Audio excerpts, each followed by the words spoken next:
arrancamos este proyecto que lo tenemos desde Entretelones. Ustedes conocen Entretelones en radio, tenemos ya 5 años haciendo la promoción, la difusión del cine, del teatro, de las artes escénicas, y ahora nos metemos en estas locuras de las redes, en este canal de YouTube para conversar, para aprovechar, para profundizar, y un poco con esa premisa, con esa intención, ojalá que sí lo logremos, de divertirnos acá, porque allá ustedes se van a divertir también si es que esto de acá funciona muy bien. Así que bienvenidos, gracias a la Casa de Asocine donde estamos grabando ahora, al Chicho Cueva que nos abrió las puertas de acá para poder contar estas historias. Asocine, una casa emblemática, cuántas cosas han pasado por acá, cuántos proyectos nacieron, surgieron, la ley de cine se gestó por acá también, así que gracias Chicho por abrirnos las puertas y que también Asocine tenga un impulso importante.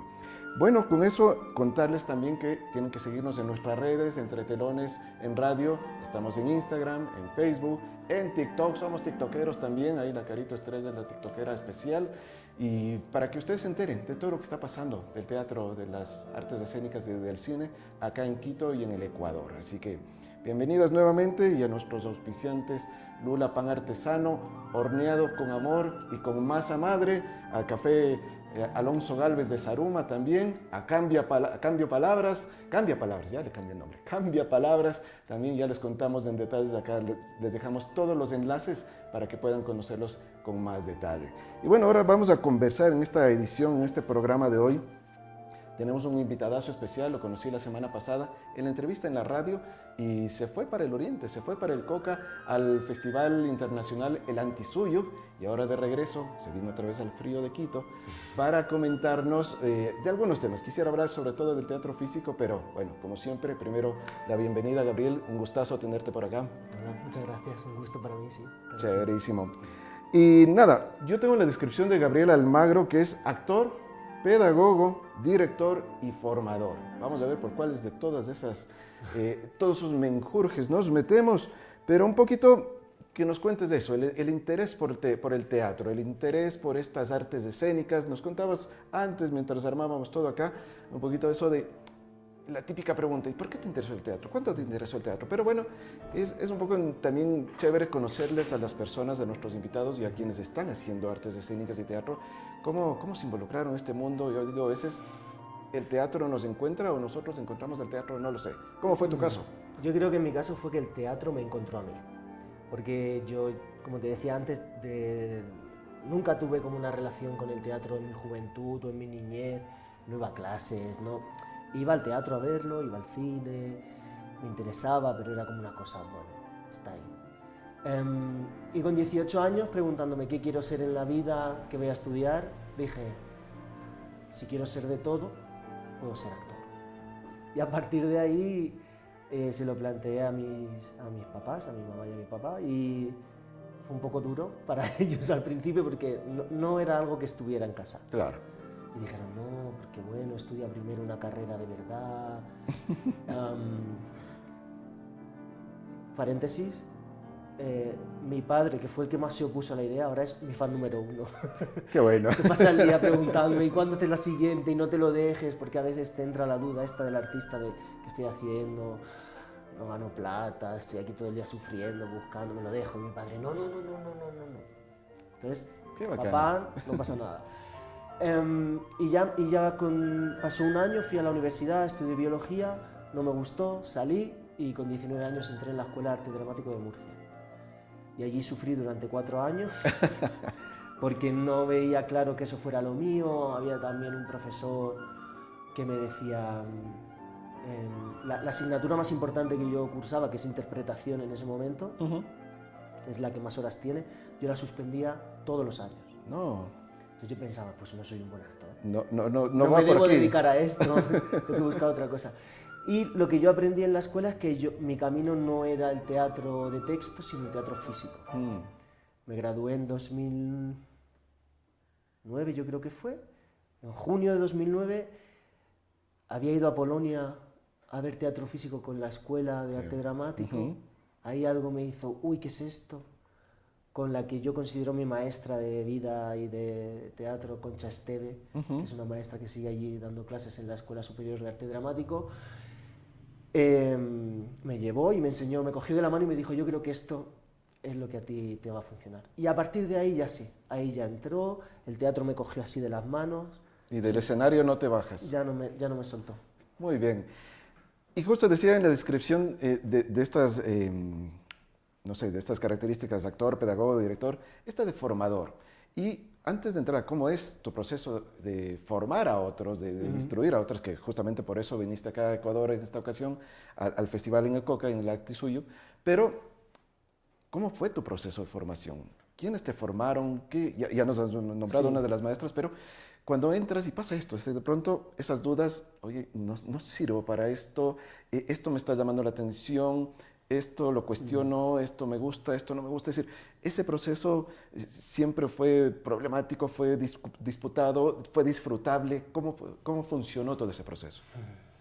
En el momento, cuando tienes 20 años, fue problemático. Porque te quieres comer el mundo, quieres ser el mejor, quieres estar ahí, y fue problemático. Pero ahora mirado con ya 20 años después casi que llevo de carrera, lo miro y digo, no, cuando había problemas era donde estaba realmente aprendiendo. Ujú. Cuando me encontraba con dificultades, ahí era donde aprendía, en esa encrucijada. Sí que no me gusta mucho esta teoría del sufrir para salir adelante y sal de tu zona de confort. Yo no estoy muy en eso. Claro. A mí me gusta tu zona de confort, ¿Por qué porque no? estás ahí, estás a gusto, pero sí que reconozco que en ese momento necesitaba eso. Ujú. Y entonces, maestros, voy a repetirlo otra vez porque quiero que lo sepa todo el mundo, Concha Esteve. Ujú. Ella fue la primera, la que me dio la mano y la que de verdad consiguió que a mí el teatro me atrapara y que yo quisiera seguir haciendo esto. Es clave esos personajes que Sí. dices, a veces puedes seguir tu camino, puedes tener ciertas influencias, pero si aparecen esas lumbreras que dices, gracias para toda la vida. Sí, efectivamente. Y tengo la suerte de poder llamarla amiga, además, ahora, Qué bacán. Ujú. y, y disfruto mucho acordándome de sus clases y de todo. Y ya a partir de ahí fue cuando me fui a Polonia, que he tenido muchísimos maestros. Ian Morgan, que ahora es director de una maestría en RADA, que es una de las escuelas más importantes del Reino Unido.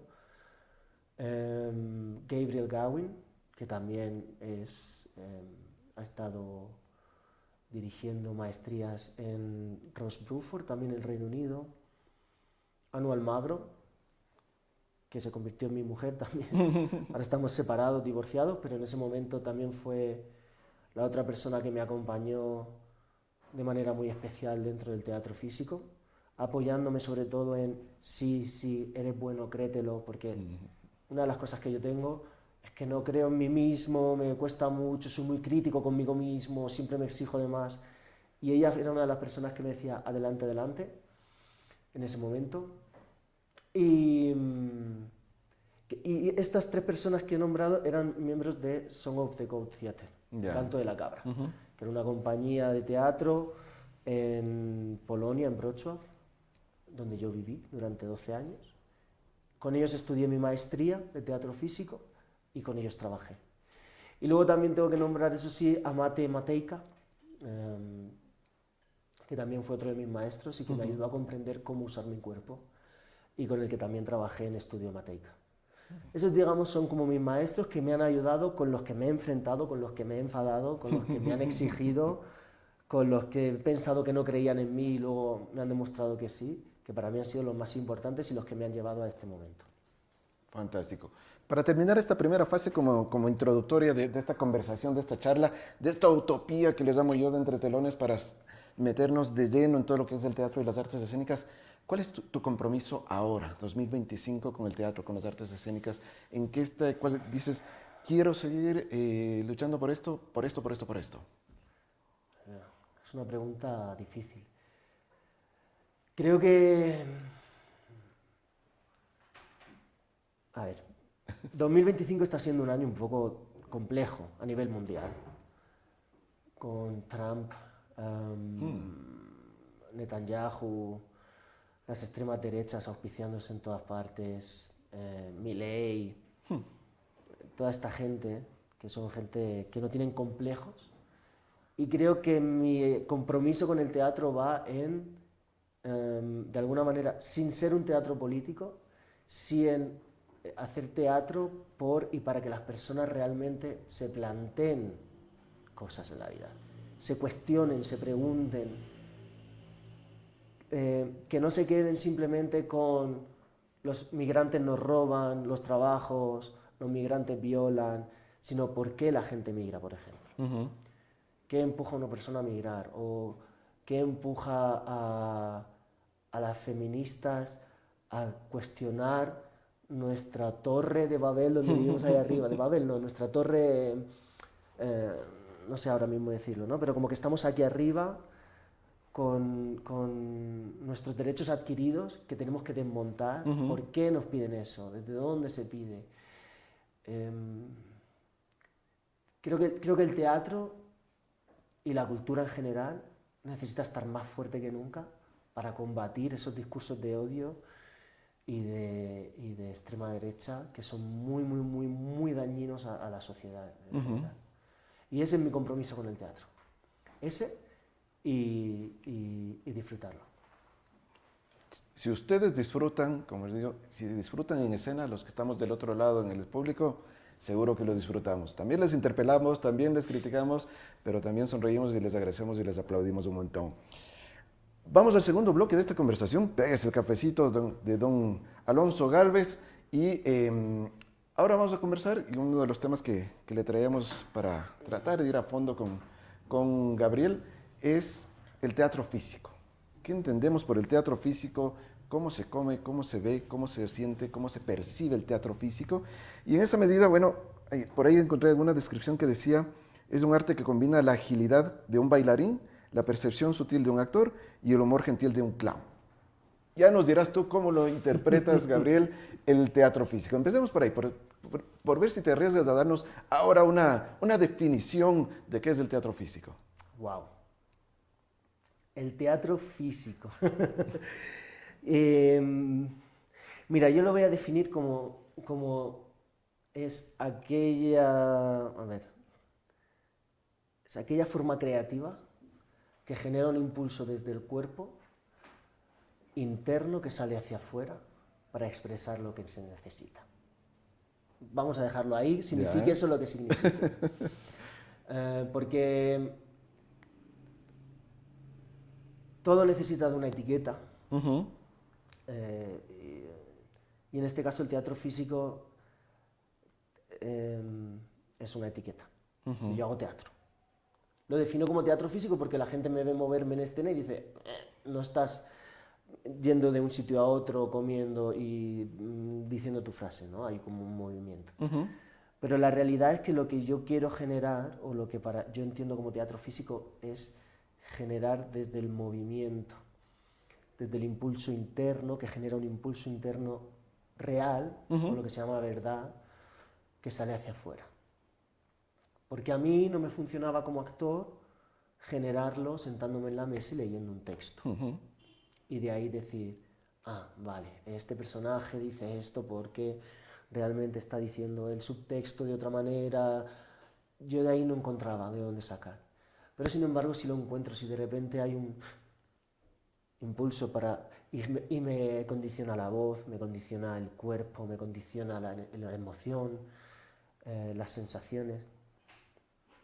Y lo que he visto, que es muy complejo porque el teatro físico se convierte en una cosa muy de nicho. Ya. No es danza, uh-huh. la gente cuando va al teatro sabe lo que es la danza, claro. Y va a ver danza. Hay códigos ya establecidos. Claro. Uh-huh. Y cuando va al teatro, si es de texto, si es musical, si es clown, saben lo que es. Uh-huh. Pero cuando le dices teatro físico te dicen, ¿pero eso qué es, danza o teatro? Claro. Y lo aúna todo. O sea, el clown de por sí también es muy, muy teatro físico. Uh-huh. Yo, el clown para mí es físico absoluto. Pero la gente sabe lo que es un clown o un claro. payaso. Pero el teatro físico, ¿qué es? La gente no lo sabe. Y de repente cuando vienen a ver mis funciones y me preguntan, y acaba la función y normalmente tengo siempre una charla con el público para saber cómo han sentido, qué han visto, cómo está la cosa, cómo perciben, de repente muchas de las cosas es, yo no sé qué he visto, o todavía no lo comprendo, pero sí sé qué he sentido. Pasó algo. Sí. Cuando hiciste en este momento de la pieza, me vi reflejado. Me generó esta emoción. Se me han puesto los pelos de punta. No sé por qué, pero ahí estaba, ¿no? Y eso es porque al final el teatro físico va de lo físico, de lo tangible, más que de lo intelectual.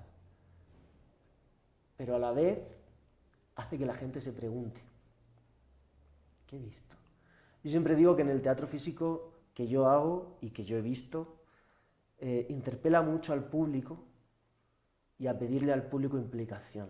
No son obras fáciles de ver, que vas, te sientas, la ves, tú vas a tu casa, te lo olvidas y ya está. Tú tienes que estar trabajando. Estás viendo y le estás diciendo, y tienes que ir con la mente en blanco. No interpretar, creo que me ha querido decir, me está contando esta historia. No. No la disfrutas desde ahí. Claro, no la disfrutas porque estás y tienes que estar aquí. En ese sentido es muy sensorial, pero a ver, antes de ir al público y a lo que te ha pasado con el público, incluso con los actores, actrices que has estado formando, desde ti, desde tu proceso, cuéntanos un poquito cómo trabajar esta cuestión de la energía, del impulso, es decir, porque todos tenemos un impulso como seres humanos ante las acciones y reacciones que tenemos en la vida cotidiana. Entonces, capaz que a todos podemos identificar, de pronto viene alguien y estás manejando y te pita un montón y tienes una reacción. Pero, ¿cómo eso lo trasladamos a que sea un proceso creativo? Como yo lo hago, por ejemplo, puedo hablar de mi última pieza, Broken.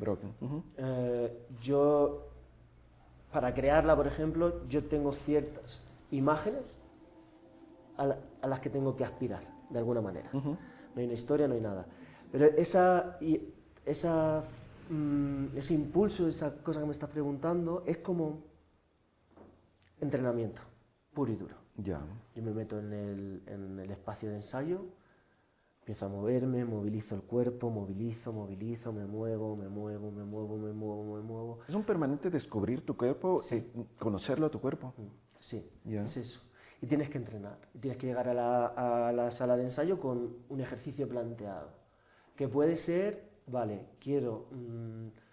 voy a mover un dedo a la vez. ¿Y de esto dónde me va a llevar? Vale. Estoy poniendo un ejemplo ahora mismo que no sé exactamente dónde puede llevar. Sí, pero, vale, me lleva esto, me lleva aquí, me lleva el brazo, me lleva el codo. ¿Pero qué quiero decir con esto? A lo mejor es que sí, y vas buscando y, esto no funciona, lo dejo. Vale, voy a proponer otra cosa. También trabajo desde las imágenes. Me voy a buscar Saturno devorando a sus hijos de Goya. ¿Cómo es esa posición? ¿Qué ocurre antes? ¿Qué ocurre después de esa imagen? ¿No? Como si fuera una película, un fotograma de una película. Pues voy a buscar en movimiento por Saturno y voy explorando. Y es ir explorando y ver qué funciona y qué no funciona y qué te hace saltar el impulso, el resorte para contar lo que quiero contar. Que yo ya sabía yo entro en el espacio sabiendo, yo quiero hablar de esto para esta pieza, de cómo yo me he roto y me he reconstruido desde esa ruptura. Por eso se llama Broken, porque roto y me reconstruyo. O sea, no es solo tristeza, ¿no? Me he roto y estoy roto. No, estoy roto, pero voy a salir de esto y voy a tirar para adelante. Y con esa idea voy, con la idea de roto. De ahí llegué, por ejemplo, al kintsugi. Ya. El kintsugi es este arte japonés cuando se te cae una pieza de porcelana y la arreglan con oro. Vale. Y si caigo y me levanto y me reconstruyo, y si caigo, me levanto y me reconstruyo. Sí, me conecta con algo, con una emoción, con una idea, con una imagen. Esto se queda. Ya. Y lo desarrollo hasta que se ha generado. Y así es como voy creando. Es un sistema complejo, claro, porque no sabes dónde te lleva, no sabes hacia dónde vas, te cuestionas todo el rato, esto está funcionando, no funciona. Sobre todo yo que trabajo solo, cuando en mis 2 últimas piezas he trabajado absolutamente solo, sin nadie viéndome, era como, esto funciona, esto no funciona, esto sí, esto no. Pero debe de funcionar, porque a la gente lo ve, claro, y entiende lo que... Pero sí, esos procesos son... También con la anterior pieza era un proceso diferente porque era una figura real. Miguel un Hernández. poeta, Miguel Hernández. Miguel Hernández es un poeta de Orihuela, en la provincia de Alicante, en España, que fue represaliado porque luchó en la guerra civil en el bando republicano contra Franco. Durante una etapa de su vida fue comunista, luego rompió el carnet, se supone. Como ya a nivel político es un poco más difícil. Pero ahí sí que tuve que hacer un estudio de qué era Miguel Hernández, quién era Miguel Hernández, cómo eran sus poemas, de cómo era su forma de pensar. Ahí se haría un estudio del personaje. Entonces venía desde otro lado. Tengo al personaje, ahora tengo que construir la pieza. ¿Y por qué con teatro físico? Claro. Y en este caso era porque Miguel Hernández era una persona muy física. Según leías a los historiadores, sus propias cartas, él era pastor cuando era niño, porque en su casa, bueno, ahí el debate de si era pobre o no era pobre, pero él era pastor. Entonces él subía al monte, se desnudaba, se bañaba en un charco, cogía las cabras, escribía poemas. Muy físico todo esto. Cuando acaba la Guerra Civil Española, no la Segunda Guerra Mundial, la Guerra Civil Española, Miguel Hernández vuelve hasta Orihuela andando desde Madrid, que son 600 kilómetros. Wow. De ahí se va a Sevilla andando, y de ahí cruza Portugal andando. Una persona muy física. Claro. Entonces yo dije, tengo que correr. Entonces hay parte de la pieza en la que corro en círculo. Corro, corro, corro, corro, corro, corro, corro. Y de repente es como, ahora necesito saltar, porque él saltaba al agua. Él salto. Y de repente, no sé si lo has visto, la foto que estoy como medio volando. No, esa foto es espectacular. Y hay unos pequeños videitos, les recomiendo, si pueden encontrarlo ahí en redes sociales, en YouTube, en Instagram, me parece que hay algunos de los videos de Gabriel, para que ustedes puedan verlo allí. Acá les dejamos las recomendaciones de los enlaces de todo. Todo funciona ahora tan lindo con las redes de que podemos sugerir todas estas cosas lindas. También pasan cosas feas en las redes, pero esto es lindo. Y para que lo vean volar. Y cómo llega ese vuelo es increíble. Y la foto después que se captura es brutal. No, el fotógrafo hizo un trabajo espectacular, la verdad. Sí, sí. A ver, pero ahí, ¿cómo trabajas las emociones? Es decir, porque ese impulso y todo eso, o sea, lo que me acabas de describir ahora de la construcción de Miguel Hernández, es muy bacán porque vas encontrando figuras visuales, físicas visuales de correr, saltar, etcétera, pero ¿qué pasa con todas esas emociones? Porque en la construcción, digamos, no sé si decir esto, pero tradicional de los actores, de las actrices, está el trabajar las emociones y qué te dice el texto y la historia del personaje para llegar a una propuesta escénica. Acá eso, ¿cómo va saliendo después? Con la parte física y van surgiendo las emociones, ¿cómo es? Sí, en Miguel Hernández es más sencillo, porque la historia la marca. Miguel Hernández se casa, echa de menos a su mujer, tienen un primer hijo que se muere. Claro, yo tengo una hija,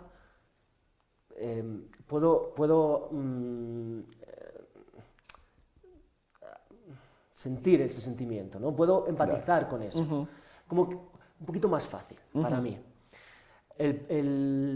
La cosa era con Broken, que sí que decía, claro, yo puedo hacer todo esto y entonces se queda muy bonito, muy espectacular, pero esto es teatro físico, no es físico solo, ¿no? Porque eso es un deporte al final. Claro. Yo puedo subirme a una mesa como hago en Broken, subo muy despacito, sin sonido, salto por encima, abajo, corro, pero ¿cómo está? Y entonces ahí sí que entra el trabajo del actor. Que bueno, entra también previamente, pero el trabajo de la emoción. ¿Qué me pasa a mí? Que a mí hay movimientos que me generan la emoción. Entonces, normalmente no tengo que buscarla psicológicamente dentro de mí. Que a mí es una cosa que me genera un poco de malestar.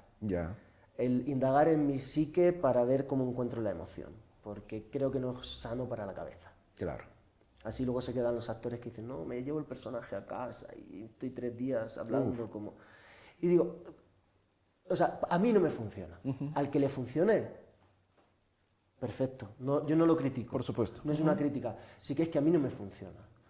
Yo sí tengo que estar pensando, si ahora viene la escena en la que se muere mi hijo, voy a encontrar la emoción en la que se muere mi hijo.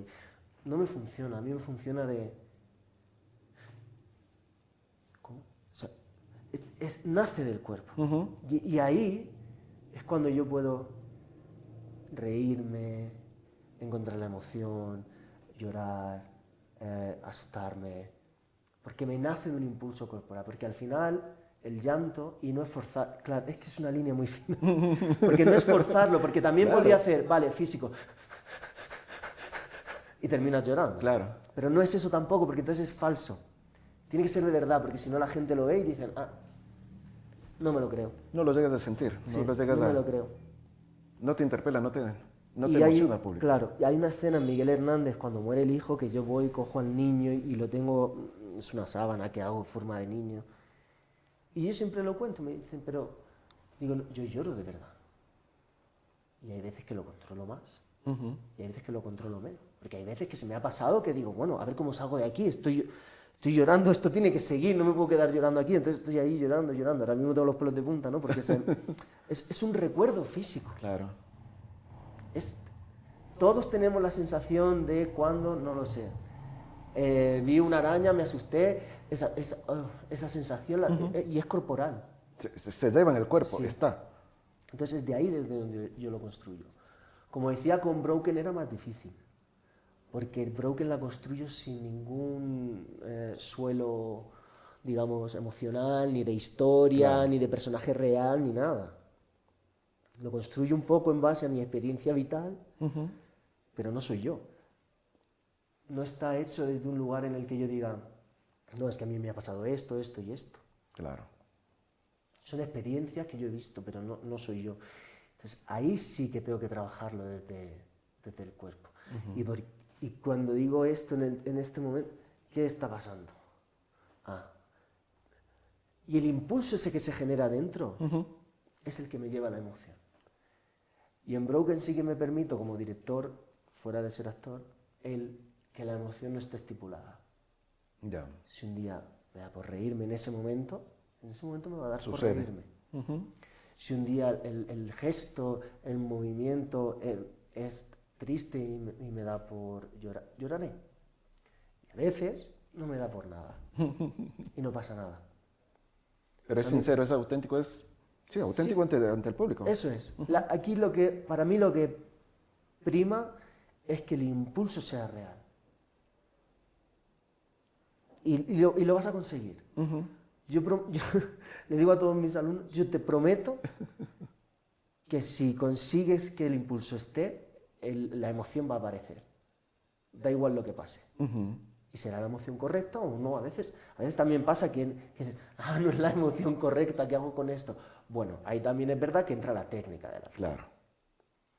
Y ahí está tu técnica, tus horas de entrenamiento, tu saber estar en escena, tu composición de personaje corporal, todo para que tú puedas redirigirlo y que sea real. Entonces, es como, para mí claro, voy a decir una cosa que es obvia, para mí el actor que te hace teatro físico es el actor más completo. Ya. Porque yo te puedo estar haciendo un gesto muy grande en escena, pero si te digo, redúcelo a la mínima potencia, de repente tú... Es como gestos, yo te estoy hablando y me estoy moviendo, ¿no? Claro. Entonces, tú entrena tu cuerpo, que luego tu cuerpo va a saber movilizar para la cámara, para un teatro de texto. Tú entrénalo, y luego ya hablamos. Un tema más ahí con todo esto del teatro físico, Gabriel Arellano, que es Almagro. Ya te cambié, Gabriel Arellano. No sé quién es Gabriel Arellano. ¿Vieron a Gabriel Arellano? Gabriel Almagro, que lo tenemos desde España acá y que lo disfrutamos. Seguro los que estuvieron en el Coca, ya nos contará después Marisol, que está también ya acá lista para la entrevista que vamos a tener con ella, cómo fue la experiencia por allá. Pero cuéntanos, en cambio, encontré por acá también otra descripción de teatro físico que dice que se opone a la naturalista, a la realidad. Y quisiera también que inmiscuirlo ahí con el tema de la interpretación del actor. Es decir, cuando ponemos una propuesta escénica, una obra de teatro, ahí hagamos de esta obra, entonces pensamos en el actor como el intérprete. De hecho, utilizamos permanentemente esa palabra, la del intérprete, para ponerlo en escena. Pero acá es un actor más creador, no es un actor que no solo se sube a interpretar a un personaje, sino que pone en juego mucho más. Por eso tal vez esa definición que tú te decías, él es un actor completo. Pero no sé, cuéntanos un poquito de esto, si tiene relación a esto de que no, es más experimental y no busca la realidad, no busca la verosimilitud en cuanto a la realidad de lo que se está viendo en escena. No sé si se entiende, ya me fui por un montón de lados por ahí. No, pero sí, yo sí la entiendo. A mí me gusta la idea del actor creador. Me gusta mucho porque creo que el teatro no tiene ya, los tuvo en el siglo XX, maestros enormes, Grotowski, Peter Brook, Stanislavski en su momento también, a principios del siglo XX, y ahora no hay esos maestros per se. Hay maestros, hay gente que escribe muy bien o que teoriza muy bien sobre teatro, o que hace obras muy interesantes, directores, pero maestros de esa talla yo creo que no existen a día de hoy. Por lo que creo que el teatro debe colectivizarse. Me estoy yendo por las ramas muchísimo, pero por eso creo en la idea del actor creador. Porque me gusta esa idea de que tú le des la responsabilidad al actor. Y que ya no sea, vamos a hacer un teatro naturalista en el que yo soy el director, tú eres el actor, te aprendes tu papel, tú como actor, tu parte profesional es saber qué es tu personaje, de dónde viene, a dónde va, los subtextos, las emociones, y yo te voy a decir qué tienes que hacer. Y yo dirijo. ¿No? Y ahora te sientas, ya te levantas, ya ahora sales, ya ahora entras, Esto es como una idea muy antigua del teatro, es muy, muy antigua. Entonces, el teatro físico sí que es como algo que entra dentro del teatro de creación, porque tú le das al actor el tema, el texto, la imagen, algo para inspirarlo, o una obra de teatro, Shakespeare, Romeo y Julieta, o Macbeth. Aquí lo tienes. Inspírate con esto, enciérrate 2 semanas en la sala de ensayo, ¿qué me traes? ¿No? O sea, para mí el proceso ideal sería 3 meses de entrenamiento con los actores, 2 meses de espacio para que me vayan creando y vayan presentando materiales y 1 mes para montaje. Eso sería el timing ideal de un proceso de trabajo. Que hermoso si funcionara así. Inviable. Es inviable porque nadie quiere invertir en eso, nadie quiere poner dinero para eso, pero es que eso sería, con eso se pueden, porque yo he trabajado así. Yo he tenido la suerte de trabajar así en Polonia y de ver cómo se trabaja así. Entonces, luego decían, ¿cómo llegan a ese nivel? Claro, porque son compañías que tienen la capacidad, porque tienen el espacio, el tiempo y el dinero para hacerlo. ¿Cuál era tu pregunta? A ver, y ahora aprovecho esto porque ahí quisiera en cambio ver qué ha pasado y qué te ha pasado con tus alumnos, con las personas que estás formando. Y ¿cómo acogen? ¿Qué les cuesta más? ¿Dónde pelean más? ¿Dónde te refutan más? ¿O acogen con cariño, con ternura, con ilusión lo que les propones? ¿Cuán peleagudo es todo ese proceso? Es un proceso muy interesante porque normalmente cuando son actores vienen con ciertas herramientas dadas. Podríamos hablar que a mi taller vienen 2 tipos de estudiantes, o 3, el que ya ha hecho teatro físico antes, con lo que es muy fácil coger y trabajar y desarrollar y proponer ejercicios y que esa persona desarrolle el ejercicio en su búsqueda.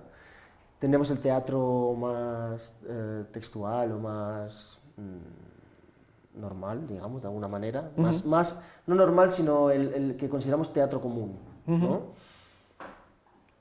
Que me parecen las personas que más se entregan, que de repente llegan y dicen,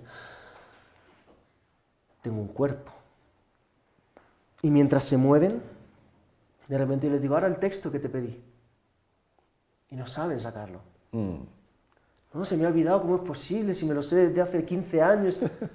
Porque no está dicho desde aquí. Claro. Lo tengo que decir ahora desde aquí. Y entonces lo dicen, pero el cuerpo ya no está.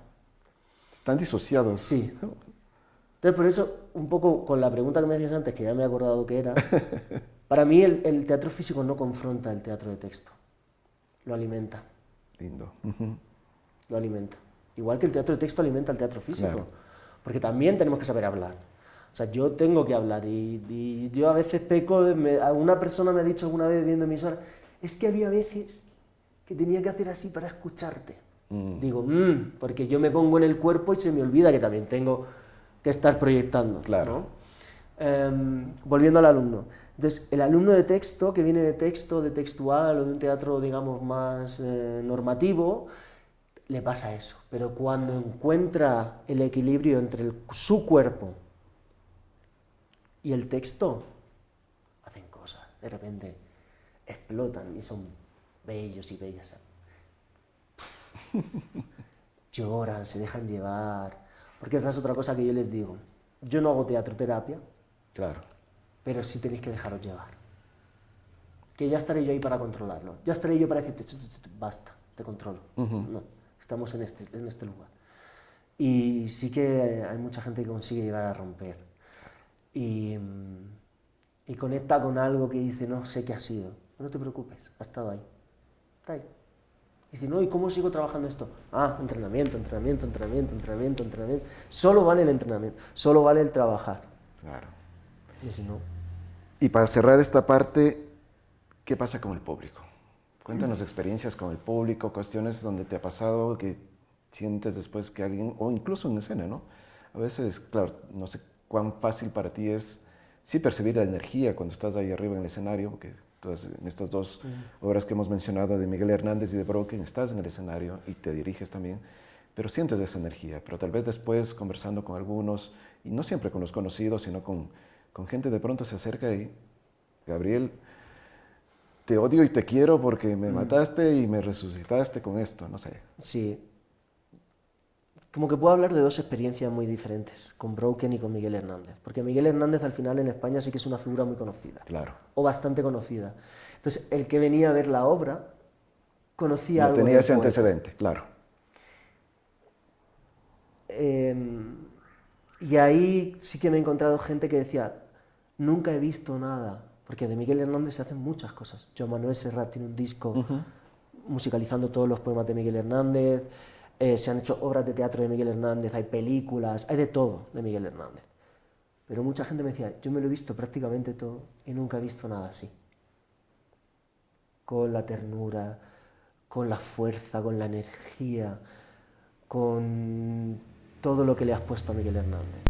Me llegó a pasar incluso de salir del teatro para ver, salgo así a ver qué dice la gente en la puerta, ¿no? Que se queda fumando un cigarrillo, o que y yo salgo y que la misma gente me pregunta, ¿y a ti qué te ha parecido?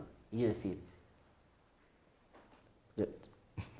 sí, soy yo el actor. Y ellos decían, no puede ser, digo, mira a tu alrededor, ¿quién es el actor? Si no, mira la foto del póster, mira mi cara. Si eres tú, ay, perdona, parecías más mayor. Ay, no. Digo, no pasa nada. Digo, si a mí me genera gusto, realmente que me confundan, que piensen que me parezco, porque hay gente que dice que hasta te pareces a Miguel Hernández en las fotos. Digo, yo no me maquillo, no me pongo nada, o sea, yo voy así, sin gafas, así. Sin barba tampoco llevo, porque Miguel Hernández no llevaba barba, porque en esa época no se llevaba la barba, o no tanto. Pero sí, ¿no? Entonces me pasa esto con Miguel Hernández, como que el público reacciona muy bien, no tengo que explicarles el por qué es teatro físico.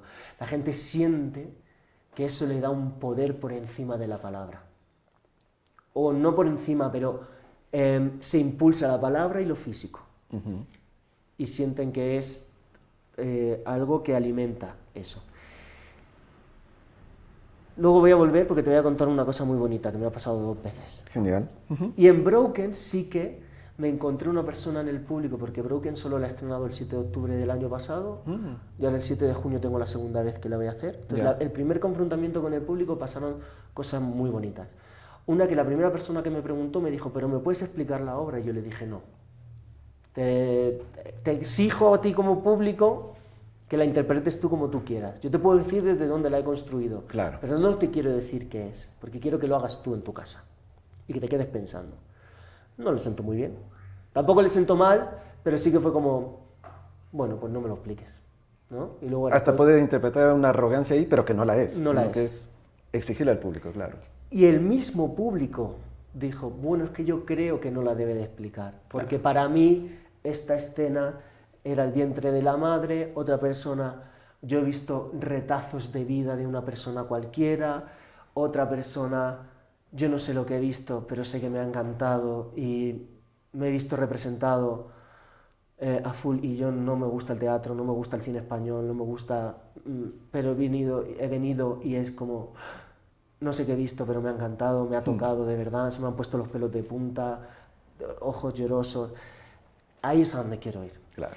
Porque hay maestros de teatro, maestros me refiero a gente espectacular, que con la palabra te va a llevar ahí. Te va a llevar, pero la palabra te está explicando algo. Claro. Yo no te explico mucho. Ni yo, ni el teatro físico normalmente explica mucho. Pero si te consigue llevar ahí es porque hay algo. Uh-huh. Hay algo que resuena. Para eso necesitas estar todo el rato así, con una energía y darlo todo. Y vuelvo un segundo a Miguel Hernández porque creo que sí que es muy bonito. Dos cosas que me han pasado y que atesoro en mi corazón con el público. Y es que vinieron en 2 ocasiones diferentes, en diferentes ciudades en España, Uh-huh. personas cuyos abuelos habían estado en la cárcel con Miguel Hernández. Y a lo único que atinaban a decirme era gracias. Qué lindo. Gracias por contar esto. Uh-huh. Porque ya nos podemos ir un poco... Porque en España está siendo difícil ahora mismo, con la extrema derecha en auge también, hablar sobre los represaliados del franquismo, porque ellos te dicen, no, pero solo hablé de un bando, y el bando franquista, ¿qué? Bueno, el bando franquista ganó y ya tuvo sus honras a los ganadores. Claro. Dejémonos, ¿no? Entonces es como muy... Es muy bonito saber que hay gente que ha venido a verlo, que lo ha tenido en casa porque ese abuelo les contó, yo estaba en la cárcel con Miguel Hernández. Y que te digan, con todo lo que me contó mi abuelo, lo que yo he visto a Miguel. Y eso sí que es como... se me ponen otra vez los pelos de punta de recordarlo, se me pusieron los pelos de punta, casi rompo a llorar hablando con esas señoras. Y me dijeron, gracias, gracias. Y ya les tuve que decir, no, gracias a vosotras. O sea, ojalá os hubiera grabado en cámara para revivir este momento cuando piense, ¿por qué estoy haciendo esto? Si soy muy malo, y volver ahí y decir, vale, no soy tan malo como creo, porque estas señoras me han dicho estas palabras tan bellas y porque se han llevado algo que de otra manera aún no habían encontrado. Y eso, para mí, voy a una pregunta que me has hecho antes, es lo que yo quiero en el teatro. Generar eso, igual que otras personas han venido y me han dicho, no sabía muy bien quién era Miguel Hernández, pero ahora me voy a ir a Google a leer. Claro. Digo, la Wikipedia, da igual, la Wikipedia está ahí, tienes, échale. Y luego ya si quieres libros también vas a encontrar en Google. El remover conciencia, el plantear a la gente preguntas, ahí está la magia del teatro para mí y del arte en general. Vamos cerrando este primer capítulo, esta edición de estos podcasts o video, como sea que le llamemos a esto, video podcast, con una pregunta que quisiera plantearle siempre por acá y es, ahora un poco lo decías volviendo a la pregunta del compromiso con el teatro, pero pensándolo más hacia futuro y más desde la utopía. ¿Qué utopías tienes en la vida, Gabriel Almagro?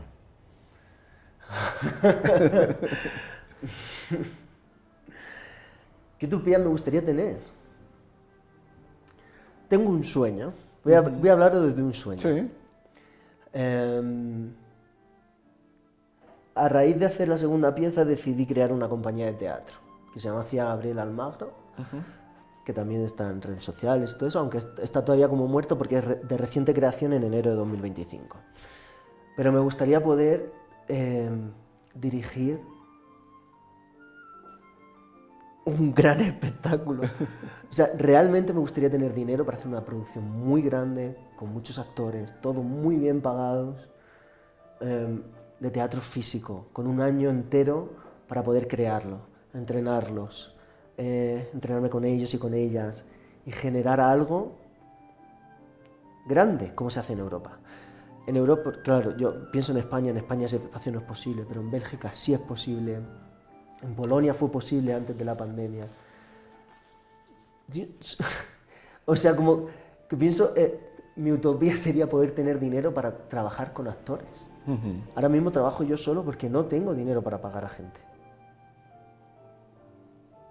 Y esto sí que es como una reivindicación que me gustaría hacer, que es el teatro es colectivo, como decía antes. Claro. Y yo estoy solo en la creación. Luego tengo a mi compañera María Luisa Tárraga, que es increíble, que me ayuda con las luces, que me acompaña a todos los sitios donde vamos a actuar, y que es un apoyo fundamental para mí dentro de la compañía, porque si no estaría solo absolutamente. Y porque además es una de mis mejores amigas también en la vida, casi mi hermana. No, mi hermana también. Pero sí, esa utopía de poder tener el espacio, la serenidad, la gente, el dinero. No quiero yo sonar muy capitalista, pero el dinero al final del día es importante. Y sí que voy a dar un mensaje otra vez aquí, que es, hay que pagar a los actores, Claro. hay que pagar los ensayos, hay que pagar bien además, por convenio, hay que colectivizarse, luchar por un convenio. Entonces yo con mi compañía cuando puedo lo hago. Claro. Y ese creo que debería ser el objetivo de todas las compañías de teatro del mundo. Porque hay mucho trabajo gratis y nosotros mismos nos autoexplotamos dentro del sistema capitalista en el que vivimos. Y deberíamos poner también pie en pared y reivindicar lo que es justo. Porque si no, es muy difícil crear arte. Que se cumplan los sueños, Gabriel. Ojalá. Gracias por compartir este espacio, estas Gracias. reflexiones de estas historias y siempre bienvenido al Ecuador. Muchas gracias. Volveré seguro. Segurísimo que sí. Y espero que no sean 10 años. No, tiene que ser pronto. Y que sigamos con estos espacios y que sigamos hablando Eso de los es. nuevos montajes y que este montaje espectacular, Sea enorme, grande. esté cumplido y lo traigas acá. Ojalá. Ojalá. Gracias, con esto llegamos al final de este espacio. Gracias acá a la Casa Socine, gracias a Lula Pan Artesano, gracias al Café de Alonso Galvez, Cambia Palabras también. Y gracias al equipo acá técnico, tengo que nombrarlo siempre, a Lula Rosero, Jaimito Espinosa, Carolina Estrella, Nelly Rosero. Gracias por hacer posible este espacio. Síganos en las redes de Entretelones, en el programa de radio también los viernes ahí en la radio. Y nos encontramos en cualquier otro momento por estas redes. Gracias.